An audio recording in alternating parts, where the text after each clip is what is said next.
മക്കളെ, അപ്പോൾ എൻ്റെ മക്കളെല്ലാവരും സ്കൂളിലോട്ടൊക്കെ പോയിട്ടുണ്ടായിരിക്കും അല്ലേ? അപ്പോൾ ഇന്നത്തെ ദിവസം എന്ന് പറയുന്നത് വളരെ സ്പെഷ്യൽ ആയിട്ടുള്ള ഒരു ദിവസമാണ്. കാരണം നമ്മുടെ 2 മാസത്തെ വെക്കേഷനൊക്കെ കഴിഞ്ഞ് അല്ലെ, വെക്കേഷനൊക്കെ നിങ്ങൾ എല്ലാവരും അടിപൊളിയായിട്ട് എൻജോയ് ചെയ്തിട്ടുണ്ടായിരിക്കും. ഇനി ആ ഒരു 2 മാസത്തെ വെക്കേഷനൊക്കെ കഴിഞ്ഞിട്ടാണ് എൻ്റെ കുഞ്ഞുങ്ങളെല്ലാവരും സ്കൂളിലോട്ട് പോകുന്നത്.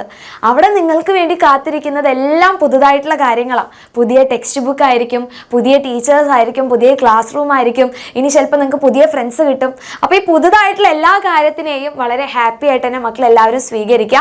കാരണം ഈ ഒരു സ്കൂൾ ലൈഫ് എന്ന് പറഞ്ഞു കഴിഞ്ഞാൽ അത് വളരെ രസകരമായിട്ടുള്ള സംഭവമാണ്. നിങ്ങൾക്ക് ഈ ഒരു സ്കൂളിൽ പോകുന്നത് കൊണ്ട് പഠനം മാത്രമല്ല, ഇത് കൂടാതെ ഇൻഡയറക്റ്റ് ആയിട്ട് കുറേ കാര്യങ്ങൾ നിങ്ങളോട്ട് കിട്ടും. ഓക്കെ, അതൊന്നും ഇപ്പോൾ നിങ്ങൾക്ക് വിസിബിൾ ആയിരിക്കില്ല. പക്ഷേ നിങ്ങളിങ്ങനെ ഓരോ ക്ലാസ്സിലോട്ട് ഇങ്ങനെ പോകുന്ന സമയത്തായിരിക്കും ആ ഓരോ കാര്യങ്ങളും നിങ്ങൾ പഠിച്ചെടുക്കുന്നുണ്ടായിരിക്കും. ഓക്കെ, സോ വളരെ ഹാപ്പി ആയിട്ട് തന്നെ മക്കളെല്ലാവരും സ്കൂളിലോട്ട് പോവുക.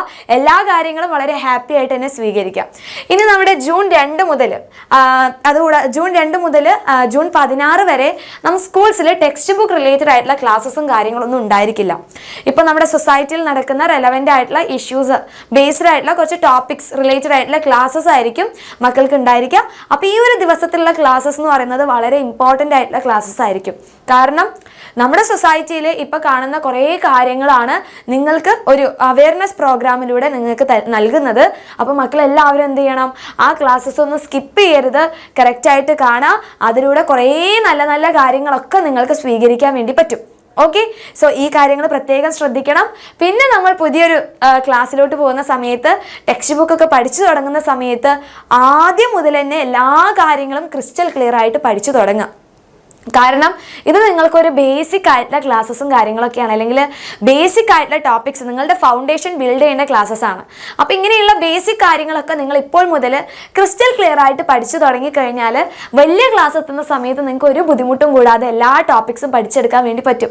നിങ്ങൾ കണ്ടിട്ടുണ്ടായിരിക്കും, നിങ്ങൾ 10ാം ക്ലാസ്സിൽ പഠിക്കുന്ന ചേട്ടന്മാരും ചേച്ചിമാരും ഫുൾ A+ വാങ്ങുന്നു, +1 +2 എത്തിക്കഴിഞ്ഞാൽ അതേപോലെ തന്നെ നല്ല മാർക്ക് വാങ്ങുന്നു, നല്ല പെർസെൻറ്റേജ് വാങ്ങുന്നു അല്ല. അപ്പോൾ ഈ ഒരു പഠന സമയത്ത് നിങ്ങൾക്ക് നിങ്ങളുടെ പാരൻസിനായി കഴിഞ്ഞാലും അല്ലെങ്കിൽ നിങ്ങളുടെ ടീച്ചേഴ്സിനായി കഴിഞ്ഞാലും നിങ്ങൾക്ക് കൊടുക്കാൻ വേണ്ടി പറ്റുന്ന ഒരു ബെസ്റ്റ് ഗിഫ്റ്റാണ് നല്ല മാർക്ക് സ്കോർ ചെയ്യുക എന്നുള്ള കാര്യം.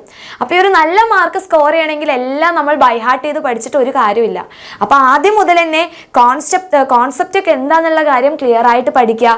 ബേസിക് ആയിട്ടുള്ള കാര്യങ്ങളൊക്കെ ക്രിസ്റ്റൽ ക്ലിയർ ആയിട്ട് പഠിച്ചു കഴിഞ്ഞാൽ നിങ്ങൾക്ക് ഈ ഒരു ബുദ്ധിമുട്ടും കാര്യങ്ങളൊന്നും വരുന്നില്ല. വളരെ ഹാപ്പി ആയിട്ട് തന്നെ ഓരോ സബ്ജക്റ്റും പഠിച്ചെടുക്കാൻ വേണ്ടി പറ്റും.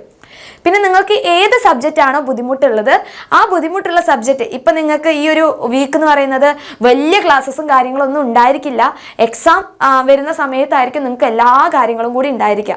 അപ്പോൾ ഈ ഒരു ഫ്രീ ആയിട്ടുള്ള സമയത്ത് നിങ്ങൾ ബേസിക് ആയിട്ടുള്ള കുറച്ച് മാത്സ് ആണ് നിങ്ങൾക്ക് ബുദ്ധിമുട്ടെങ്കിൽ മാത്സിൽ കുറച്ച് ബുദ്ധിമുട്ടുള്ള കാര്യങ്ങളൊക്കെ എന്ത് ചെയ്യുക, ചെയ്ത് പഠിക്കുക, പ്രാക്ടീസ് ചെയ്യുക. ഓക്കെ, കൃത്യമായിട്ട് പ്രാക്ടീസ് ചെയ്ത് കഴിഞ്ഞാൽ ഇങ്ങനെ നിങ്ങൾ പേടിക്കുന്ന സബ്ജക്റ്റ് ആയിക്കഴിഞ്ഞാലും ബുദ്ധിമുട്ടായിട്ടുള്ള സബ്ജക്റ്റ് ആയിക്കഴിഞ്ഞാലും മക്കൾക്ക് ഈസി ആയിട്ട് പഠിച്ചെടുക്കാൻ വേണ്ടി പറ്റും. ഇതാണ് നിങ്ങൾ ആദ്യം ശ്രദ്ധിക്കേണ്ട കാര്യം. രണ്ടാമതായിട്ട് ശ്രദ്ധിക്കേണ്ട കാര്യമാണ് നല്ല മഴക്കാലമാണ്, രോഗങ്ങളുടെ ഒരു കാലമാണ്. അപ്പോൾ അതുകൊണ്ട് കറക്റ്റായിട്ട് കുടയും കാര്യങ്ങളൊക്കെ എടുത്തിട്ട് വേണം സ്കൂളിലോട്ട് പോകാൻ. പിന്നെ മൂന്നാമതായിട്ട് ശ്രദ്ധിക്കേണ്ട കാര്യമാണ് നിങ്ങൾ പാരൻസുമായിട്ട് കമ്മ്യൂണിക്കേറ്റ് ചെയ്യുക. അതായത് ലൈക്ക് സ്കൂളിൽ എന്തൊക്കെയാണ് നടക്കുന്നത്, അന്ന് നടന്നിട്ടുള്ള വിശേഷം, അല്ലെങ്കിൽ ഇന്നിപ്പോൾ നിങ്ങളെല്ലാവരും സ്കൂളിലോട്ട് പോയിട്ടുണ്ടായിരിക്കും, സ്കൂളിൽ നടന്നിട്ടുള്ള വിശേഷങ്ങളും കാര്യങ്ങളൊക്കെ പാരൻസുമായിട്ട് ഷെയർ ചെയ്യാം. ഒന്നും നിങ്ങളിങ്ങനെ ഉള്ളിൽ വെച്ചിരിക്കേണ്ട ഒരു കാര്യമില്ല. വളരെ ഓപ്പൺ ആയിട്ട് തന്നെ എന്ത് ചെയ്യുക, പാരൻസിനോട് കമ്മ്യൂണിക്കേറ്റ് ചെയ്യാം. ഓക്കെ, സോ എല്ലാം നിങ്ങൾക്ക് വളരെ ഹാപ്പി ആയിട്ട് നടക്കട്ടെ. അതുകൂടാതെ തന്നെ ഈ ഒരു വർഷം നിങ്ങൾക്ക് എല്ലാവർക്കും അടിപൊളിയാവട്ടെ എന്നുള്ളത് വിഷ് ചെയ്യാണ്. അപ്പോൾ ആദ്യം മുതൽ തന്നെ പഠിച്ചു തുടങ്ങാം. പിന്നെ പഠനം മാത്രമല്ല, സ്കൂളിൽ പഠിക്കുന്ന സമയത്ത് നമുക്ക് എക്സ്ട്രാ കുറേ കാര്യങ്ങളൊക്കെ ഉണ്ടായിരിക്കും അല്ലേ, കലാ കായികമേളൊക്കെ ഉണ്ടായിരിക്കും. അതിലൊക്കെ ഒരു മടിയും കൂടാതെ മക്കൾ എന്ത് ചെയ്യുക, പങ്കെടുക്കുക. അപ്പോഴാണ് നിങ്ങൾക്ക് ഈ ഒരു മടിയും കാര്യങ്ങളൊക്കെ പോവുക, ഓരോ ചലഞ്ചസും ഫേസ് ചെയ്യാൻ വേണ്ടി പറ്റുക. ഓക്കെ, സോ ഇത്രയും കാര്യങ്ങളൊക്കെ ശ്രദ്ധിച്ച് നല്ല മക്കളായിട്ട് അടിപൊളിയായിട്ട് പഠിക്കുക.